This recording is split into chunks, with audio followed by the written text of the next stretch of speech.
Yesterday's accident on Jasper's south side has turned fatal.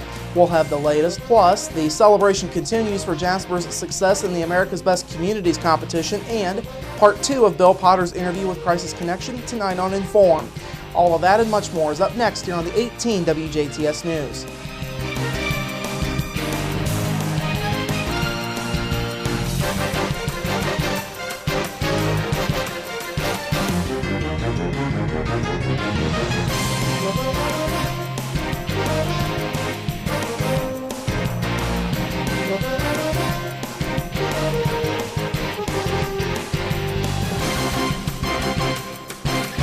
Hello, I'm Bradford Raths. We begin with a tragic turn to yesterday's 3-vehicle accident on Jasper's south side. This morning, Jasper police announced that 63-year-old Joyce Thomas of French Lick succumbed to her injuries yesterday evening at St. Mary's Medical Center in Evansville. Thomas was the backseat passenger in the vehicle driven by 59-year-old Sylvia Seabold of French Lick. Now, Jasper police say the crash occurred at 9:40 a.m. when Seabold was headed southbound on Meridian Road and did not stop at the intersection with State Road 162. Seabold pulled into the path of an SUV driven by 32-year-old Lindsay Kennedy of Jasper, who was going westbound on State Road 162 at the time of the accident. Kennedy's SUV hit Seabold's vehicle in the driver's side door. That impact then caused Kennedy's vehicle to spin around and hit the right front of a third SUV being driven by Stan Rue, who had been eastbound on State Road 162 in the turn lane trying to turn north onto Meridian Road. Seabold was also transferred to St. Mary's for treatment of multiple injuries. A front seat passenger in Seabold's vehicle, 60-year-old Marion Nelson of French Lick, was taken to Memorial Hospital for treatment. Meanwhile, Kennedy complained of neck pain and was treated at Memorial Hospital, while Rue was not injured. State Road 162 was shut down in both directions for more than an hour yesterday morning while the accident scene was being cleared. Jasper police took a Huntingburg man into custody at his residence late this morning on charges of sexual battery and battery. Police say the charges against 25-year-old Robert Dale Blandford of Huntingburg stem from an incident that took place back on the 4th of July in Jasper. Police say the investigation showed that Blandford touched a 17-year-old mentally challenged female in an inappropriate manner without her consent. Police say they interviewed Blandford about the allegations, and he eventually confessed to officers that he did in fact touch the victim. Blandford was taken to and booked into the DuBois County Security Center on a level 6 felony count of sexual battery, as well as a Class A misdemeanor for battery. Jasper police were assisted in their investigation by the DuBois County Prosecutor's Office.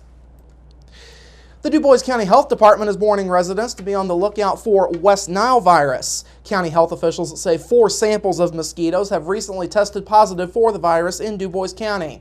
Sean Warner is an environmental health specialist for the DuBois County Health Department. He says the state contacted him earlier today to inform him about the mosquito samples. Warner says this year's weather pattern is likely the biggest factor that led to West Nile virus being found in DuBois County. This year, with it being so wet, the mosquito population is relatively high, so it could become a concern here within the next month or two, depending on what the weather does and the temperatures. If it starts getting cooler at night where the activity level drops off, then it may be a little bit less, but if it continues to stay warm, then we could have a potential problem. Now, Warner says there are several things that you can do to prevent mosquitoes from breeding, thus ending the potential for spreading West Nile virus.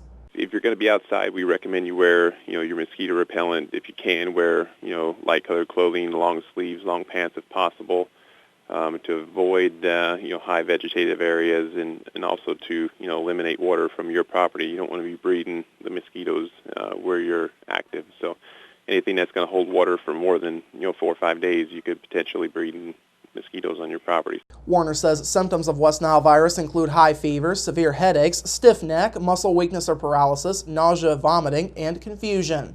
Of course, the virus's spread is not limited to humans. Warner says the virus is often found in horses, and it's often serious or even fatal to the horses. Warner says you should contact a veterinarian to have your horses immunized immediately if you have not done so already. And finally tonight, Jasper residents got their chance to celebrate the city's success in the America's Best Communities competition. Last night, the city's America's Best Communities team hosted an ice cream social at the former Hoosier Desk building along 3rd Avenue. The night began with free root beer floats in honor of National Root Beer Float Day and was followed by a presentation from the team. Now, the ABC committee told the crowd that they've exceeded the goal for city fundraising in the America's Best Communities competition. As of yesterday, the committee had brought in nearly $18,500. The city had been working with NBC Universal to raise a $15,000 local match for ABC. Maureen Braun is part of the Jasper ABC team. She says things are going pretty well overall to date, but more still needs to happen. There are specific guidelines, but this is the first year for this contest. So there aren't things we can compare for other years, but we're doing our best to meet the guidelines, and we've done a lot of the planning because the city had already had a plan. We're really ahead of the game for comparison to most communities, so we're happy about that, but we want to win, so we're going to do everything we can to win. Braun says there have been 34 donors that have stepped up to help the committee raise the local match. There has also been help in the form of a $5,000 match from the Du Bois County Community Foundation. Braun says in the end, there are still some hurdles ahead for the city as this contest goes on. Big challenge is really to make sure we're spending our money wisely, that we have really the true input from the community, and then just to really go specifically on what their guidelines are so we follow the rules, which are not really very specific. So there's a lot of judges will have a hard time deciding, I guess is what I would say. But we know we've got a great community, so we're going to give it all our effort. Other presentations were given on revitalization of the Astra Theater and the Redevelop Old Jasper Action Coalition's role. Mark Stedzik spoke on behalf of Next Act and told those on hand the group has negotiated a purchase price for the Astra with building owner Jerry Gutzweiler. He says a deal should be made in the coming weeks. Of course, Jasper is making its run at the semifinal round of the America's Best Communities competition. 15 semifinalists will be chosen in November to present their proposals at an America's Best Communities Summit in January of next year. 8 finalists will be selected after the January semifinals presentations. 3 overall winners will be chosen in 2017, with $3 million going to first place, $2 million to second place, and $1 million to the third place finisher. All right, coming up after the break, a sunny weekend ahead and part 2 of Bill Potter's Crisis Connection interview. We're back after this.